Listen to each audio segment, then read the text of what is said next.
ಸ್ನೇಹಿತರೆ, ಎಲ್ಲರಿಗೂ ನಮಸ್ಕಾರ. ಕೆಲವು ಕಡೆಗಳಲ್ಲಿ, ಕರ್ನಾಟಕದಲ್ಲಿ ಕೆಲವು ಖಾಸಗಿ ಶಾಲೆಗಳಲ್ಲಿ 7 ವರ್ಷ ತುಂಬಿದವ್ರಿಗೆ ಅಡ್ಮಿಷನ್ ಸಿಗ್ತಾ ಇಲ್ಲ. ಯಾಕೆ ಸಿಗ್ತಾ ಇಲ್ಲ ಇದ್ರ ಬಗ್ಗೆ ಕೂಡ ನಿಮ್ಗೆ ತಿಳಿಸ್ಕೊಡ್ತೀನಿ. ಯಾರಿಗಾದ್ರೂ ಮಕ್ಕಳು ಇರುವಂತವ್ರಿಗೆ ಅಥವಾ ಪೇರೆಂಟ್ಸ್ ಗೆ ಒಂದು ವಿಡಿಯೋನ ಶೇರ್ ಮಾಡಿ, ಅವರಿಗೆ ಖಂಡಿತವಾಗ್ಲೂ ತುಂಬಾ ಯೂಸ್ಫುಲ್ ಆಗುತ್ತೆ. ಸ್ನೇಹಿತರೆ, 7 ವರ್ಷ ತುಂಬಿದ ಮಕ್ಕಳಿಗೆ ಇಲ್ಲಿ ಕೆಲವು ಖಾಸಗಿ ಶಾಲೆಗಳಲ್ಲಿ ಅಡ್ಮಿಷನ್ ಅಂದ್ರೆ ದಾಖಲಾತಿ ಸಿಗ್ತಾ ಇಲ್ಲ.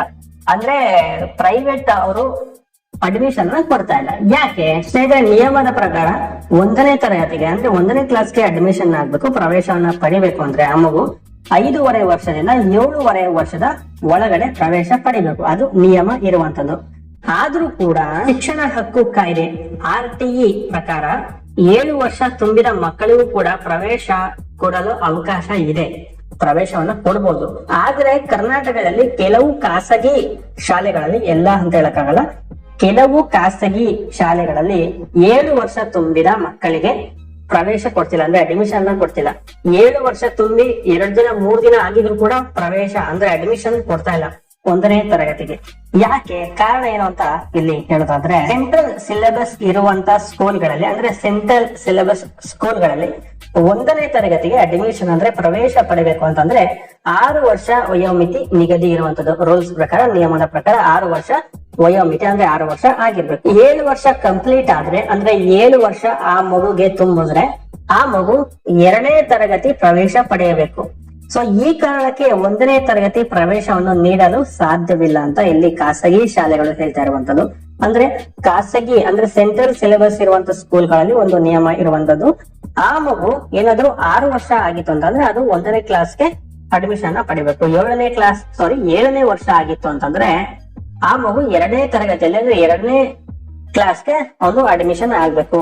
ಆದ್ರೆ 7 ವರ್ಷ ತುಂಬಿದ ಮಕ್ಕಳಿಗೆ ಇಲ್ಲಿ 1ನೇ ತರಗತಿ ಪ್ರವೇಶವನ್ನ ಕೊಡುವಂತಿಲ್ಲ. ಇದು ನಿಯಮದ ಪ್ರಕಾರ ಇರುವಂತದ್ದು. ಸೊ ಹಾಗಾಗಿ ಅಡ್ಮಿಷನ್ ಕೊಡೋದಿಕ್ಕೆ ಆಗೋದಿಲ್ಲ ಅಂತ ಇಲ್ಲಿ ಕೆಲವು ಖಾಸಗಿ ಶಾಲೆಗಳು, ಪ್ರೈವೇಟ್ ಸ್ಕೂಲ್ಗಳು ಹೇಳ್ತಾ ಇರುವಂತದ್ದು. ಹಾಗಾದ್ರೆ ಯಾಕೆ ಕೊಡ್ತಾ ಇಲ್ಲ 7 ವರ್ಷ ತುಂಬಿದ ಮಕ್ಕಳಿಗೆ ಅಡ್ಮಿಷನ್ ಅನ್ನ ಕೆಲವು ಖಾಸಗಿ ಶಾಲೆಗಳಲ್ಲಿ? ಏನಕ್ಕೆ ಕಾರಣ ಏನು ಅಂತ ನೋಡಿದ್ರೆ, ಅವರು ಹೇಳ್ತಿರುವಂತ ಪ್ರಕಾರ, ಒಂದ್ ವೇಳೆ 1ನೇ ತರಗತಿಗೆ ಅಡ್ಮಿಷನ್ ಅನ್ನ ಕೊಟ್ರೆ ಮುಂದಿನ ದಿನಗಳಲ್ಲಿ ಬೇರೆ ಸ್ಟೇಟ್ ಅಲ್ಲಿ ಆ ಒಂದು ವಿದ್ಯಾರ್ಥಿ ಅಡ್ಮಿಷನ್ ಅನ್ನ ಪಡಿಬೇಕು ಅಂತಂದ್ರೆ ತಾಂತ್ರಿಕವಾಗಿ ತೊಂದರೆ ಆಗುತ್ತೆ, ಟೆಕ್ನಿಕಲ್ ಆಗಿ ಪ್ರಾಬ್ಲಮ್ ಆಗುತ್ತೆ. ಈ ಒಂದು ಕಾರಣಗಳಿಂದ ನಾವು ಅಡ್ಮಿಷನ್ ಕೊಡ್ತಾ ಇಲ್ಲ ಅಂತ ಖಾಸಗಿ ಶಾಲೆಗಳು ತಿಳಿಸ್ತಾ ಇರುವಂತದ್ದು. ಸೊ ಹಾಗಾಗಿ ಮಕ್ಕಳಿಗೆ ಮತ್ತೆ ಪೋಷಕರಿಗೆ ಇಬ್ಬರಿಗೂ ಕೂಡ ತೊಂದರೆ ಆಗ್ತಾ ಇದೆ.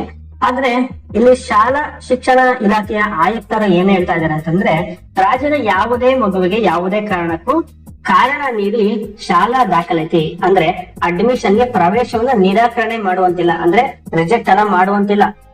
ದಾಖಲಾತಿ ಮಾಡಿಕೊಳ್ಳದ ಶಾಲೆಯ ಹೆಸರು ಗೊತ್ತಾದ್ರೆ ಸಂಬಂಧಪಟ್ಟ ಶಾಲೆಯ ವಿರುದ್ಧ ನಾವು ಕಠಿಣ ಕ್ರಮವನ್ನು ಕೈಗೊಳ್ತೀವಿ, ಅಥವಾ ಲೈಸೆನ್ಸ್ ಕ್ಯಾನ್ಸಲ್ ಮಾಡುವಂತದ್ದು, ಅಥವಾ ಒಂದು ಕಠಿಣ ಕ್ರಮವನ್ನು ನಾವು ಮಾಡ್ತೀವಿ ಅಂತ ಇಲ್ಲಿ ಶಾಲಾ ಶಿಕ್ಷಣ ಇಲಾಖೆಯ ಆಯುಕ್ತರು ಹೇಳಿರುವಂತದ್ದು. ಸ್ನೇಹಿತರೆ, ಈ ರೀತಿಯಾಗಿ ಯಾವುದೇ ಖಾಸಗಿ ಶಾಲೆ ಮಾಡ್ತಾ ಇದೆ ಅಂತಂದ್ರೆ ಅಧಿಕಾರಿಗಳಿಗೆ, ಸಂಬಂಧಪಟ್ಟ ಅಧಿಕಾರಿಗಳಿಗೆ, ಕ್ಷೇತ್ರ ಶಿಕ್ಷಣ ಅಧಿಕಾರಿಗಳು ಅಂತ ಇರ್ತಾರೆ ಆ ಒಂದು ತಾಲೂಕಿನಲ್ಲಿ, ಆ ಕ್ಷೇತ್ರ ಶಿಕ್ಷಣ ಅಧಿಕಾರಿಗಳಿಗೆ ನೀವು ಕಂಪ್ಲೇಂಟ್ ಅನ್ನ ಕೊಡಬಹುದು, ದೂರನ್ನ ಕೊಡಬಹುದು, ಅವರು ಕ್ರಮವನ್ನ ಕೈಗೊಳ್ತಾರೆ. ಇನ್ನು ಬೇರೆಯವರು ಕೂಡ ಈ ಒಂದು ಮಾಹಿತಿನ ಶೇರ್ ಮಾಡಿ ಅವರು ಕೂಡ ಗೊತ್ತಾಗಲಿ, ಯಾಕಂದ್ರೆ ತುಂಬಾ ಜನಕ್ಕೆ ಈ ಒಂದು ಮಾಹಿತಿ ಗೊತ್ತಿರೋದಿಲ್ಲ. ಸ್ನೇಹಿತರೆ, ಇದಿಷ್ಟು ಈ ವಿಡಿಯೋದ ಇನ್ಫಾರ್ಮೇಶನ್ ಆಗಿತ್ತು. ಈ ವಿಡಿಯೋ ನಮಗೆ ಖಂಡಿತವಾಗ್ಲೂ ಯೂಸ್ಫುಲ್ ಆಗಿರುತ್ತೆ ಅಂತ ಅನ್ಕೊಂತೀನಿ.